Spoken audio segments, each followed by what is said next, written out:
उत्तर प्रदेश में जहां राज्यसभा चुनावों में बीजेपी ने बम्पर जीत दर्ज की है, तमाम सियासी उलटफेर के बीच बीजेपी 8 सीटों पर अपने उम्मीदवार जिताने में कामयाब रही है।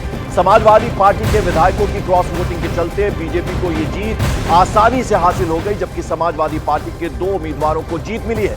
उसके तीसरे उम्मीदवार की बुरी तरह से हार हुई है। तो आपको बता दें, बीजेपी की यह बम्पर जीत राज्यसभा चुनावों में हुई है उत्तर प्रदेश में।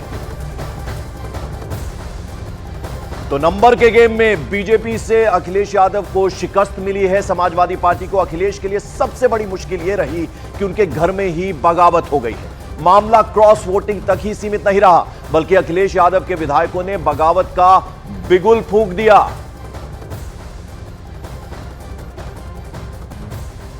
तो ना सिर्फ हार मिली है अखिलेश यादव को, बल्कि बगावत जो है वो उनके घर में ही हो गई। ये बड़ी मुश्किल आ रही है यार। मामला केवल क्रॉस वोटिंग तक ही नहीं है, बल्कि अखिलेश के जो एमएलएज हैं उन्होंने बगावत का बिगुल फूंक दिया। नाराजगी है बहुत से विधायकों में, और वो नाराजगी कई बातों को लेकर है, और अब उसका असर भी देखने को मिला, बगावती तेवर देखने को मिले, और क्रॉस वोटिंग जिस तरह से हुई है उसकी वजह से बीजेपी को बम्पर जीत हासिल हुई है। और केवल 2 जो विधायक हैं वो राज्यसभा के लिए आए हैं, यानी 2 राज्यसभा के सांसद बन के आए हैं समाजवादी पार्टी की तरफ से, जबकि बाकी में बीजेपी ने जीत हासिल की है।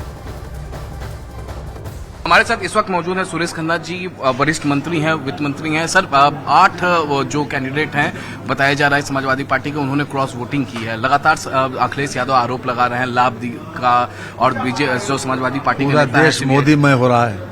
लोग अपनी आत्मा की आवाज के ऊपर मोदी का साथ देना चाहते हैं, इसमें गलत क्या है? और जिस तरीके से प्रोफेसर रामगोपाल यादव ने आरोप लगाया, खरीद फरोख्त के आरोप लगाया। जब कोई आदमी चुनाव लूज करता है तो इसी तरीके के आरोप लगाए जाते हैं। हम क्या करें इसके लिए? तो ये थे सुरेश खन्ना, वित्त मंत्री उत्तर प्रदेश सरकार। इनका साफ साफ ये कहना है कि जब कोई हारता है तो इसी तरीके से आरोप लगाता है, जैसे प्रोफेसर रामगोपाल यादव आरोप लगा रहे हैं। वीडियो जर्नलिस्ट कमलेश के साथ अमित कुमार सिंह, न्यूज 18 इंडिया, लखनऊ। तो राज्यसभा चुनाव के नतीजों के बाद बीजेपी में जश्न का माहौल है। सीएम योगी आदित्यनाथ ने चुनाव जीते सभी उम्मीदवारों को बाकायदा मिठाई खिलाई। वहीं पार्टी के दफ्तर के बाहर बीजेपी जो सपोर्टर्स हैं, कार्यकर्ता हैं, जमकर जश्न मनाते नजर आए, नारेबाजी करते नजर आए। राज्यसभा चुनाव में 8 सीटों पर बीजेपी और समाजवादी पार्टी केवल 2 सीटों पर उन्होंने अपना कब्जा जमाया है। क्रॉस वोटिंग हुई, जिसके चलते जो 8वां कैंडिडेट खड़ा किया गया था बीजेपी की तरफ से, उसने भी शानदार तरीके से जीत दर्ज की है। और उस जीत के बाद का असर जो है वो साफ देखने को मिला। सीएम योगी आदित्यनाथ जो जीते हुए कैंडिडेट्स हैं उनको मिठाई खिलाते हुए नजर आए, और बीजेपी को लेकर जमकर कार्यकर्ताओं में उत्साह नजर आया और नारेबाजी करते हुए नजर आए। हमारे साथ मेरे सहयोगी अमित इस वक्त जुड़ रहे हैं। अमित, तस्वीरें हम दिखा रहे हैं जब सीएम योगी आदित्यनाथ मिठाई खिला रहे हैं, जश्न मनाते कार्यकर्ता नजर आ रहे हैं, लेकिन जो दूसरा कैंप है वहां निराशा का माहौल है, और केवल जो क्रॉस वोटिंग ही नहीं हुई है, बगावती तेवर भी नजर आ रहे हैं समाजवादी पार्टी में, यानी अंदर कुछ ज्यादा ठीक नजर नहीं आ रहा।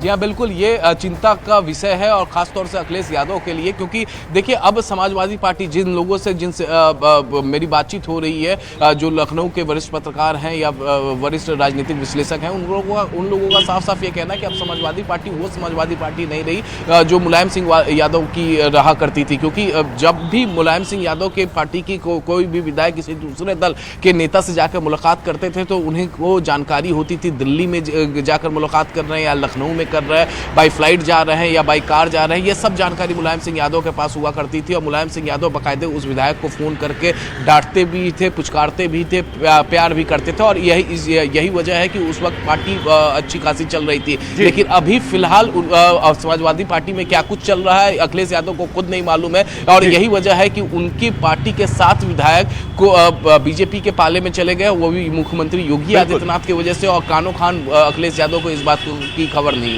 अमित, अंग्रेजी में कहावत है कि coming events cast their shadows before, यानी अब जो ये राज्यसभा चुनावों में हुआ है बीजेपी के साथ और समाजवादी पार्टी के साथ लोकसभा चुनाव आने वाले हैं, उसमें क्या करेगी बीजेपी, उसकी कहीं ना कहीं आहट मिलने लगी है। जी हाँ, बिल्कुल। बीजेपी का दावा, जिस तरीके से बीजेपी ने राज्यसभा चुनाव में दावा किया था कि 8 उनके उम्मीदवार, हालांकि जो 8वां उम्मीदवार था संजय सेठ, उनको 8 वोट कम पड़ रहे थे, लेकिन फिर भी बीजेपी के जितने भी आला कमान के नेता थे, आला कमान साफ साफ कह दिए थे कि उनके 8 राज्यसभा चुनकर जाएंगे उनके सांसद और वहां पर जाकर शपथ लेंगे।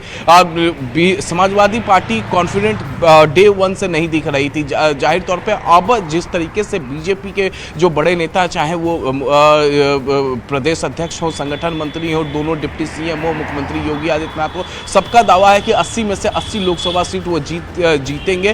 तो कहीं ना कहीं जो बीजेपी कहती है वो करके दिखाती है। और देखिए, चाहे हम अमेठी ले ले, स्मृति ईरानी, चाहे रायबरेली ले ले, उन तमाम जगहों पे जो माइनस पॉइंट जहां बीजेपी का था, बीजेपी उन बरेली के क्षेत्र में वहां पर काम करना अभी से शुरू कर दी है। ग्राउंड जीरो पर बीजेपी के कार्यकर्ता को हम देख पाते हैं, लेकिन समाजवादी पार्टी या कांग्रेस के कार्यकर्ता नहीं दिखते हैं। जी बिल्कुल, मैं लौटूंगा आपके पास, बने रहे अमित हमारे साथ। इस बीच आपको बता दें, 8 सीटों पर जीत के बाद बीजेपी में जश्न का माहौल है। डिप्टी सीएम केशव प्रसाद मौर्य ने कहा, कांग्रेस और समाजवादी पार्टी अपने विधायकों को संभाल नहीं पाए। वहीं ब्रजेश पाठक ने कहा, विपक्ष हताश है।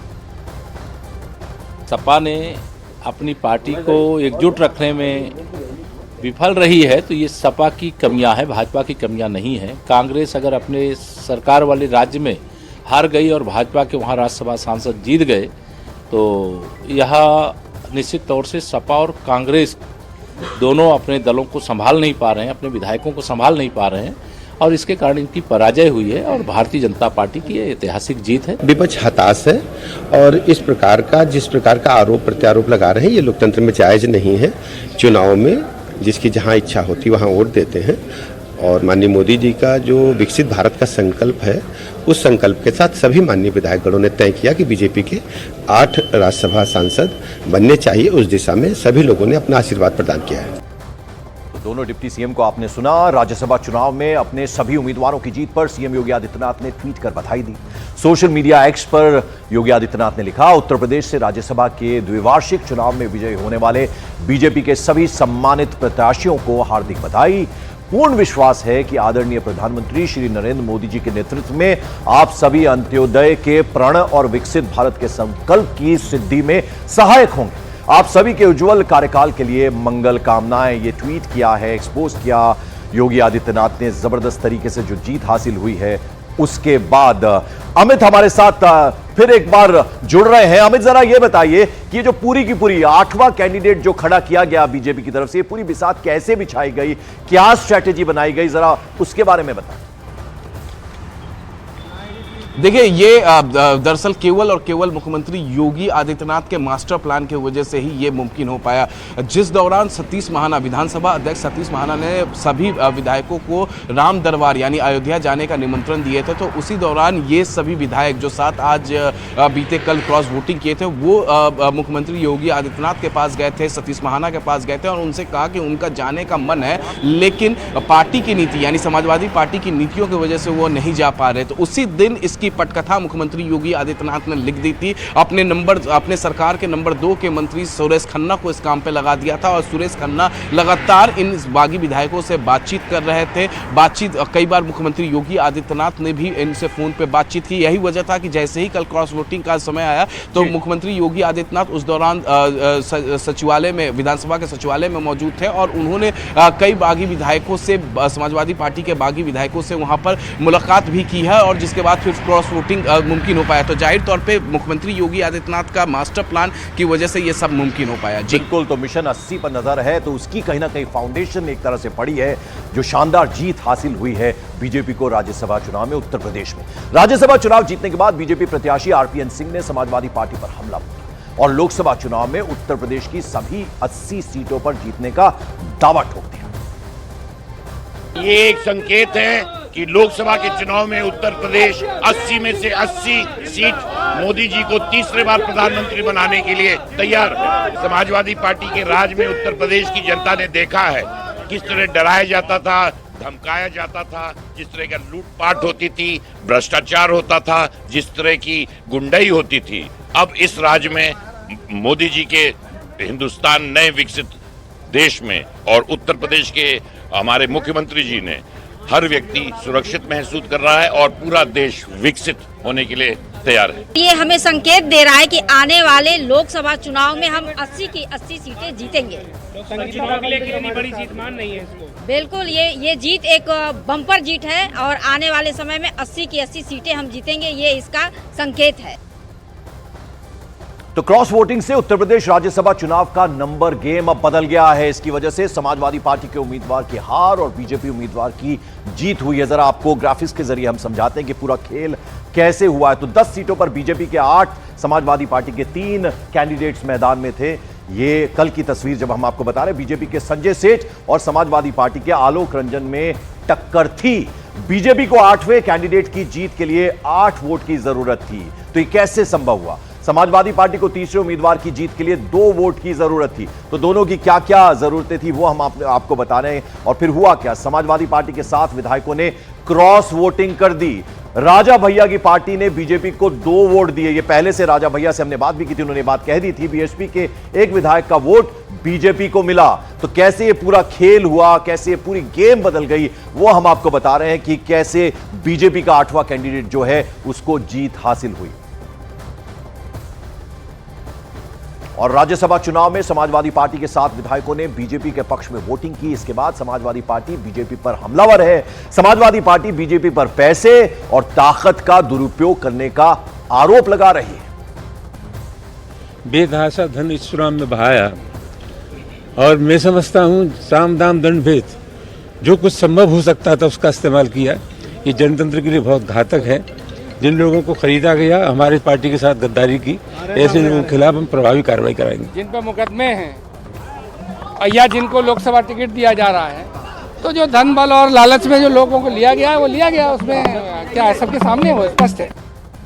और आइए एक बार फिर रुक करते हैं अमित का। अमित, जैसा की पॉसिबिलिटी थी, जैसा कि समझा जा रहा था वही हो रहा है। अब आक्रामक हो गई है समाजवादी पार्टी, कह रहे हैं ताकत का, धन बल का प्रयोग करके ये जीत हासिल की है बीजेपी। जी हाँ, बिल्कुल। देखिए, अखिलेश यादव कल ही वो कह दिए थे कि उनका कैडर जो है, ये जो बागी है, उनका कैडर कह रहा है कि इनके खिलाफ कार्रवाई की जाए। आज 11 बजे यानी कुछ ही घंटे बाद पूर्व मुख्यमंत्री और समाजवादी पार्टी के मुखिया अखिलेश यादव प्रेस कॉन्फ्रेंस करने वाले हैं। उसमें यह साफ जाहिर होगा कि किस तरीके की कार्रवाई जो है इन बागी विधायकों पर करने जा रहे हैं। लेकिन जाहिर तौर पर कहीं ना कहीं ये बागी विधायक मन बना चुके थे। जिस तरीके से मुख्यमंत्री योगी आदित्यनाथ हो, जिस तरीके से वित्त मंत्री सुरेश खन्ना हो, उनसे लगातार जिस तरीके से संपर्क में थे, उसके बाद उन्होंने मन बना लिया था। और उन्हें भी ये मालूम होगा कि जब वो पार्टी के खिलाफ जाएंगे तो पार्टी उनके खिलाफ एक्शन लेगी ही, तो उसके लिए भी वो पूरी तरीके से तैयार है। लेकिन भले ही देखिए, कल जिस दौरान चुनाव हो रहे थे उस दौरान प्रोफेसर रामगोपाल यादव से मैंने बातचीत की थी। प्रोफेसर रामगोपाल यादव ने कहा कि ये जो बागी विधायक है, जब ये वोट करने जा रहे हैं तो इन्होंने मुझे बता दिया कि वो एनडीए के उम्मीदवार को वोट करेंगे और उन्हें 100 वोट मिल चुका है। उनके 2 कैंडिडेट जीत रहे हैं। अब आने वाले दिनों में सवाल अमित ऐसे में ये भी है कि क्या केवल ये 7 हैं या और भी हो सकते हैं ऐसे? जी हाँ, बिल्कुल पंकज। अब सबसे बड़ी सवाल यही है कि केवल ये 7 ही विधायक थे, 7 या 8 विधायक जो कि बीजेपी के संपर्क में थे, या फिर और भी विधायक हैं, या बीजेपी ने और भी सेंधमारी समाजवादी पार्टी के विधायकों में कर दी है। ये चिंता का विषय है अखिलेश यादव के लिए। और जाहिर तौर पे इस लाइन पे अखिलेश यादव हो, शिवपाल यादव हो, प्रोफेसर रामगोपाल यादव हो, उदयवीर सिंह हो, जितने भी रणनीतिकार हैं समाजवादी पार्टी के, वो रणनीतिकार अपने विधायकों के टच में जरूर होंगे, उनसे बातचीत जरूर कर रहे होंगे। क्योंकि इतने बड़े पैमाने पर 7 से 8 विधायक अचानक टूटकर राज्यसभा चुनाव के दौरान वो पहुंच जाते हैं बीजेपी के खेमे में, ये अखिलेश यादव और समाजवादी पार्टी को मालूम नहीं चलता। वो भी मालूम कब चलता है जब अखिलेश यादव राज्यसभा चुनाव से ठीक एक दिन पहले डिनर का आयोजन करते हैं, और उस डिनर में जब ये नहीं पहुंचते हैं 8 विधायक, तब उनको होश उड़ते हैं और तब उनको बिल्कुल। तो बड़ी बात ये भी कही है अमित सिंह ने, हमारे सहयोगी ने, कि आज 11 बजे के करीब यानी अब से कुछ देर बाद अखिलेश यादव एक बैठक करने वाले हैं और उसमें देखते हैं कि वो क्या बोलते हैं, किस तरह से हमलावर होते हैं बीजेपी के ऊपर। उधर राज्यसभा चुनाव में सभी उम्मीदवारों की जीत का श्रेय सीएम योगी आदित्यनाथ और उनके मास्टर प्लान को दिया जा रहा है। बताया गया कि सीएम योगी आदित्यनाथ के मास्टर प्लान की वजह से ही समाजवादी पार्टी के 7 विधायकों ने क्रॉस वोटिंग की और बीजेपी उम्मीदवार संजय सेठ को जीत हासिल हुई, जो कि 8वें कैंडिडेट बनाए गए थे बीजेपी की तरफ से। समाजवादी पार्टी के बागी विधायक काफी वक्त से बीजेपी के संपर्क में थे और ये पूरा का पूरा प्लान, पूरी की स्ट्रेटेजी जो है पूरी की पूरी, वो योगी आदित्यनाथ ने ही ये मास्टर प्लान बनाया था, जिसके चलते शानदार जीत हासिल हुई है। और इसके बारे में बाकायदा जो बीजेपी के तमाम मंत्री हैं, विधायक हैं, वो ये कह रहे हैं कि ये सब कुछ ब्रेन बिहाइंड जो थे वो थे सीएम योगी आदित्यनाथ, और उनके इस मास्टर प्लान के चलते ही जो क्रॉस वोटिंग हुई है, समाजवादी पार्टी के 7 विधायक जो हैं उन्होंने क्रॉस वोटिंग की। और आइए अब आपको ग्राफिक्स के जरिए योगी का मास्टर प्लान दिखाते हैं कि आखिर ये पूरा का पूरा गेम कैसे पलट कर रख दिया सीएम योगी आदित्यनाथ ने। जरा मॉर्निंग प्राइम में अब हम आपको वो बताते हैं। तो सीएम योगी ने संजय सेठ की जीत का प्लान तैयार किया। 8वां जो कैंडिडेट थे वो थे संजय। सीएम योगी ने समाजवादी पार्टी विधायकों के पाले बदलने की किस तरह से रणनीति बनाई, वित्त मंत्री सुरेश खन्ना को इसकी पूरी जिम्मेदारी सौंपी गई, यानी उनके एक तरह से लीडरशिप में पूरे काम को अंजाम दिया गया। एसपी के बागी विधायकों के संपर्क में लगातार सुरेश खन्ना उनसे बातचीत कर रहे थे और पूरी स्ट्रैटेजी बनाई जा रही थी। अखिलेश यादव के कैंप में असहज थे बागी विधायक, यानी उनमें कहीं ना कहीं नाराजगी थी। 7 विधायक दर्शन के लिए राम मंदिर भी जाना चाहते थे, तो राम मंदिर में भगवान श्री राम के दर्शन करना चाहते थे ये जो 7 विधायक हैं। अखिलेश यादव की नीतियों की वजह से दर्शन करने वो नहीं जा पाए, ये भी उनकी तरफ से कहा गया। राजा भैया से सीएम योगी आदित्यनाथ ने फोन पर बात की और राजा भैया ने बीजेपी उम्मीदवार को वोट देने का ऐलान कर दिया। यानी उनके 2 कैंडिडेट्स जो थे उन्होंने बीजेपी के जो कैंडिडेट थे उनको एक तरह से वोट किया। अपराधियों पर कार्रवाई की नीति से प्रभावित हैं राजा भैया, यानी जो काम योगी आदित्यनाथ की सरकार कर रही है उससे खासे प्रभावित हैं राजा भैया, जिसके चलते उनके जो 2 कैंडिडेट्स हैं उन्होंने वोटिंग किया बीजेपी के कैंडिडेट के पक्ष में। तो ये पूरा का पूरा मास्टर प्लान जिसको कि रचा गया और इसके पीछे ब्रेन बिहाइंड जो थे वो सीएम योगी आदित्यनाथ थे।